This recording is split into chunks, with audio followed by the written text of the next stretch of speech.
Knives on the windowsill. So, this happened about 5 years ago, in an apartment where I lived with my then boyfriend, Chris, just outside of Toronto's Chinatown.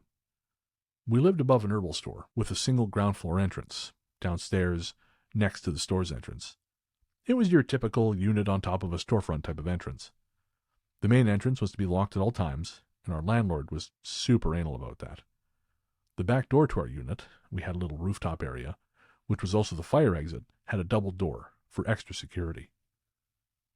The stairs leading to our unit were very steep and narrow, and there were at least 30 of them. The first set of about 25 stairs were just straight up. Then you would hit a little platform and have to go down 5 steps, then another mini hallway. Now, stay with me. I know that's a lot of info, but it's really important. I want you to take away from this that it takes several minutes to get into my unit, especially if you're entering through the back. In order to access our fire exit / back door from outside, you have to walk 5 minutes down the street to an alleyway entrance. It's a typical Toronto alleyway with private parking spaces. So, I got home on this night around 2:45 in the morning after a bonfire with my cousin. There was no drinking or anything like that. We were just hanging out. Once I got back and cleaned up, Chris and I were then just laying in bed, chilling and talking. Now, I should say that before this event, nothing had ever happened, and we'd lived there for about 7 months.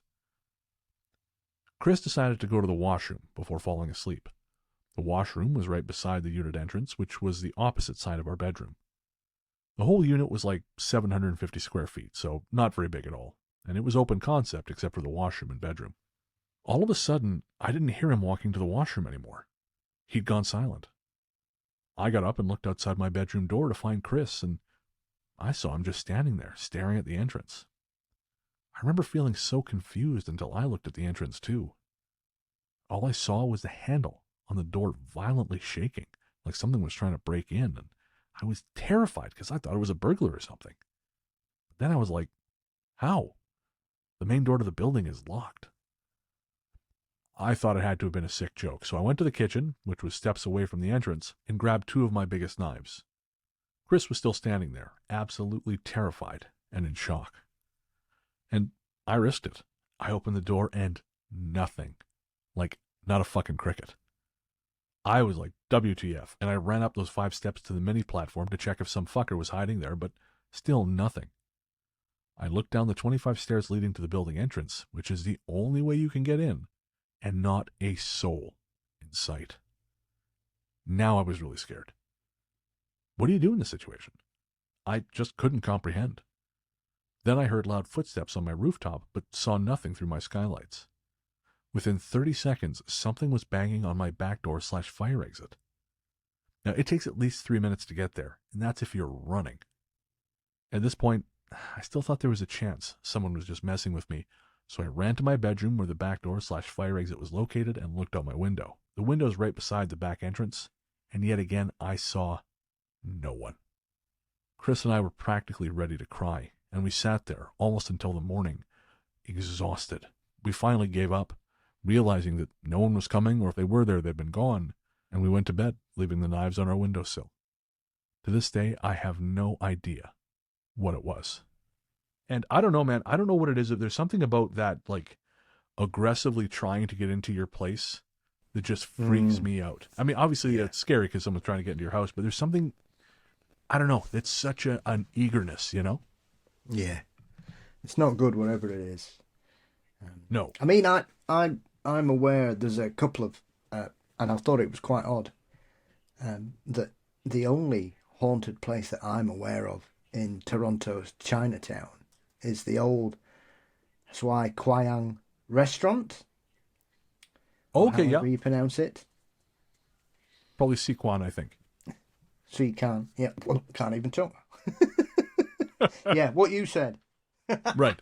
It's supposed to be cursed, wasn't it? Yeah, it's funny you say that because that was the listing I found too. It's at 346 Spadina in Chinatown, and I found a reference to it on Reddit, and basically, yeah, it's believed cursed, and apparently just it's very much a part of the local lore. People, some folks would never go in there because they said that the feng shui had I like trapped something in there. Mm. Yeah. Well, sorry, I have the note here. Believed cursed as well as haunted, the restaurant remained closed for many years. However, before giving up, the company had a traditional Chinese exorcist called in who pointed out that the two billboards directly across the street pointed like an arrowhead directly at the restaurant, which allowed a natural flow of evil spirits easy access to the building. Yeah. Like I said, one of those things that you'll traditionally see Chinese restaurants have a lot of mirrors to deflect spirits away, or they get lost. They can't find the way. So they don't come in, is the general consensus. I didn't realize that. I had no idea that was why these places had so many mirrors. To bring good luck, protect the place. Interesting. To me, I don't think it was probably haunted. It was clearly that they had some Jiangxi living in the basement. I hope so. That's way cooler.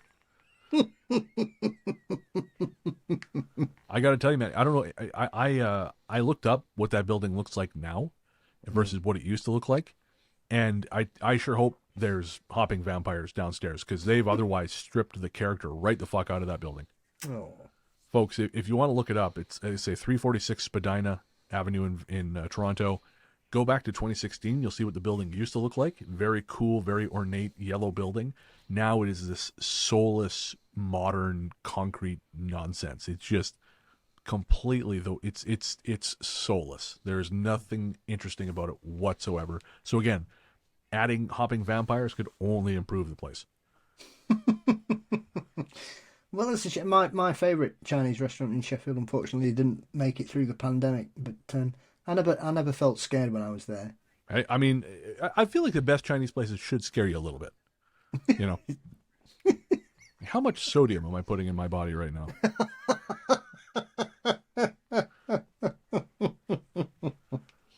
It's good for your soul. It really is. Yeah. When we go back to the UK in September, obviously we're staying with Nick's mom in Clevedon, and there's a restaurant there we both love. It's called Junior Poons. And What? Junior Poons. Yeah, I know.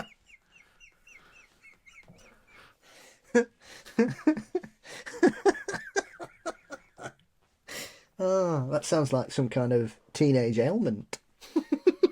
Anyways, they make these amazing crispy duck pancakes. And I haven't had Chinese food in ages, but this is that's really high end. It's really nice stuff.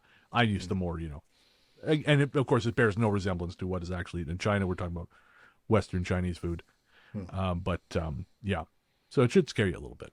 Again, if you can't hear Hell's Choir singing in your ears as your blood vessels constrict from the sodium, have you really had a great meal? Well, yeah, ironically, that's probably why my favourite is beef in black pepper. It's high on pepper and low on salt.